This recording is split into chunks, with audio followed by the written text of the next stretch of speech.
Praise the lord. ప్రభువైన యేసుక్రీస్తు నామములో ఈ ఉదయకాలమందు మీ అందరికీ శుభములు తెలియజేస్తున్నాం.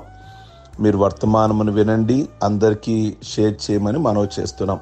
ఉదయకాలమందు ఇది ఒక్క 5 నిమిషాల పని, వినడం, అందరికీ షేర్ చేయటం, దేవుని పని చేయటం. ఉదయకాలమందు దేవుని పనితో మన జీవితం స్టార్ట్ చేయటం ఎంతైనా దీవెన కదా. అందరూ కూడా ఈ పనిని, దేవుని పనిని ప్రోత్సహించమని ప్రభు పేరట మనవి చేస్తున్నాను. ఈ ఉదయకాలమందు పరిశుద్ధ గ్రంథములో నుండి దేవుని యొక్క మాటలు ధ్యానిద్దాము. సహజంగా దేవునికి ఎలాంటి వారిని ఆయన ఇష్టపడతాడు? ఈ లోకములో ఏదైనా పదవి ఇవ్వాలన్నా, లేదా అతనికి ఉద్యోగం ఏదైనా ఇవ్వాలి అన్నా, అతనిలో ఏం చూస్తారు అంటే కొన్ని ఉద్యోగాలలో శారీరక దృఢత్వం చూస్తారు, అతను బరువు చూస్తారు, ఎత్తు చూస్తారు, చదువు చూస్తారు, అందం చూస్తారు, ఇవన్నీ చూస్తుంటారు. అయితే దేవుడు మనలో ఎలాంటి అర్హతలు ఉండాలని కోరుచున్నాడో మనం తెలుసుకోవాలి. మనుషులు పై రూపాన్ని లక్ష్య పెడతారు, కానీ దేవుడు హృదయమును లక్ష్య పెట్టేవాడు అని బైబిల్ సెలవిస్తుంది. దేవునికి కావలసిన వారు ఎవరిని ఆయన పరిశీలిస్తాడో వారిని ఏం కోరుకుంటాడు అంటే ఫస్ట్ నమ్మకత్వాన్ని కోరుకుంటాడు. ఆయన వారి మీద మనసు పెడతాడు. ఈ ఉదయకాలం ముందు దేవునికి నమ్మకస్తుగా ఉండడానికి మనం ప్రయత్నించాలి. ప్రియమైన దేవుని బిడ్డలారా, దైవజనుడైన మోషే దేవుని ఇల్లంతటిలో నమ్మకస్తుడు అని దేవుడే సాక్ష్యం ఇచ్చాడు కదా. మోషే దేవుడు తనకు అప్పగించిన పని విషయమై మిక్కిలి నమ్మకంగా ఉండి దేవుని ప్రజలను నడిపించాడు.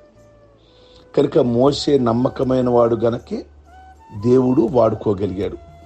కనుక మన గృహాలలో మనం ఎక్కడైతే ఉద్యోగం చేస్తున్నామో అక్కడ మనం నమ్మకస్తుడిగా గుర్తించబడాలి. కనుక చాలా మంది మీద నమ్మకం ఉండదు, మనుషుల మీద నమ్మకం ఉండదు, వారి మాటల మీద నమ్మకం ఉండదు, వారి పనుల మీద నమ్మకం ఉండదు. మరి మనుషుల మీద నమ్మకం లేకపోతే దేవునికి ఆ వ్యక్తి మీద నమ్మకం ఎలా కుదురుద్ది? కొన్నిసార్లు కొంతమంది గురించి చాలా నమ్మకం కుదురుద్ది, నమ్మకస్తుడండి అంటారు. కనుక అలా జీవించాలి. నమ్మకంగా ఉండడానికి మనం ప్రయత్నం చెయ్యాలి, సాధకం చెయ్యాలి.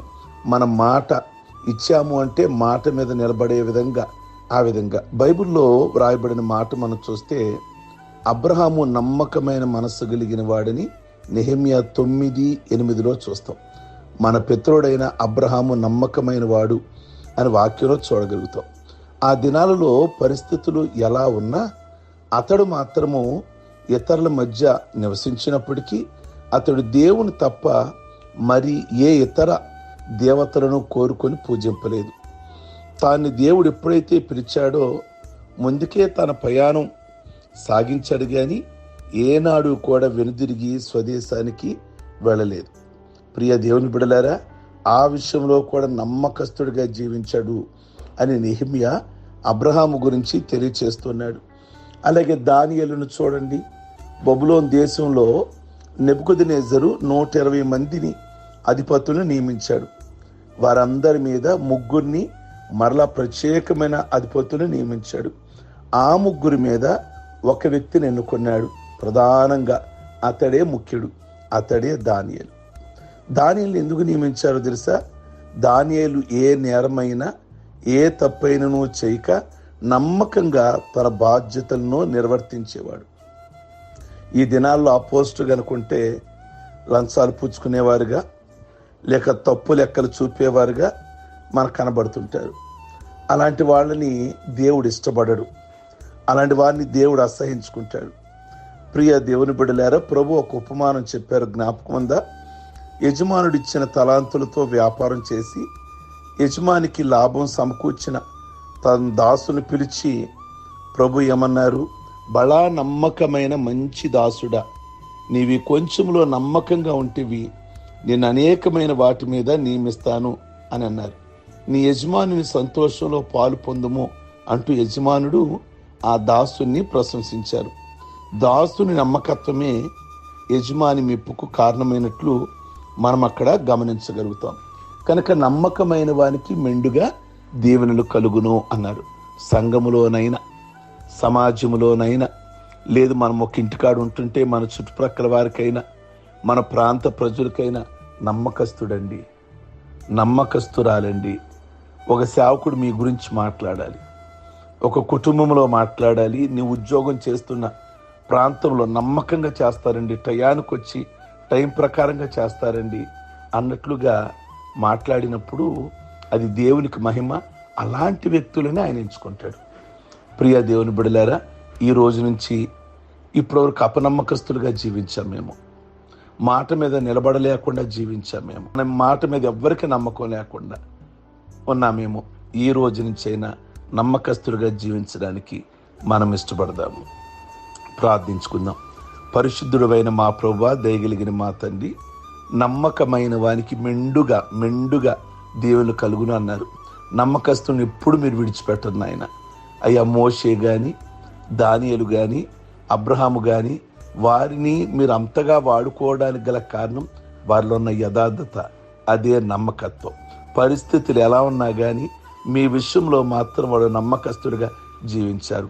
ఈ రోజును వాళ్ళని స్ఫూర్తిగా తీసుకొని ఈ రోజు ఉదయకాలము నుండి మేము కూడా నమ్మకస్తులుగా ప్రభువా, సంఘములో కానీ, కుటుంబంలో కానీ, మేము వర్క్ చేస్తున్న ప్రదేశంలో కానీ అందరి చేత నమ్మకస్తులుగా ప్రభువా గుర్తింపు పొందే విధంగా ఉంచమని ప్రార్థిస్తున్నాం. ఈ లోకంలో ఉన్న మనుషులు పైరూపాన్ని చూస్తారేమో కానీ మీరు అంతరంగాన్ని చూచే దేవుడివి. నమ్మకంగా జీవించే భాగ్యాన్ని ప్రతి ఒక్కరికి కూడా యథార్థత కలిగిన జీవితాన్ని ప్రసాదించమని ప్రార్థిస్తున్నాము. ఈ దినమంతా కూడా దీవించండి, ఆస్వాదించమని ప్రార్థిస్తున్నాం. చక్కటి ఆయుష్ను, చక్కటి ఆరోగ్యాన్ని ప్రభువా, ఈరోజు పెళ్లి రోజులు, పుట్టినరోజులు, అలాగే రక్షణ పొందిన దినం ఎవరైతే చేసుకుంటున్నారో వారందరికీ చక్కటి ఆయుష్ను పెంచండి, ఆరోగ్యాన్ని పెంచండి. మీ కొరకు వారి ఆయుష్, వారి ఆరోగ్యం వాడబడడానికి, మీ కొరకు జీవించడానికి మీ పని చెయ్యాలి. అయ్యా, మీకు స్తోత్రాలు నాయన. సంవత్సరం వారికి నూతనమైన ఆశీర్వాదం ఇస్తున్నప్పుడు సంఘములో నేను ఏ విధంగా దేవునికి వాడబడాలి, నా ద్వారా ఎంతమందికి సువార్త అందాలి అన్న విధంగా ప్రభువా వారు ఆశించి మీ చేత దీవించబడే వారు ఉంచండి. వారు కలిగిన ప్రతి మొండి సమస్యలన్నీ విడిపించి ప్రతి ప్రార్థనకు జవాబు దయచేసి మహిమ, ఘనత, ప్రభావాలు పొందమని యేసు పరిశుద్ధ నామములో అడుగుచున్నాం తండ్రి. ఆమేన్. God bless you. మీ అందరికీ కూడా.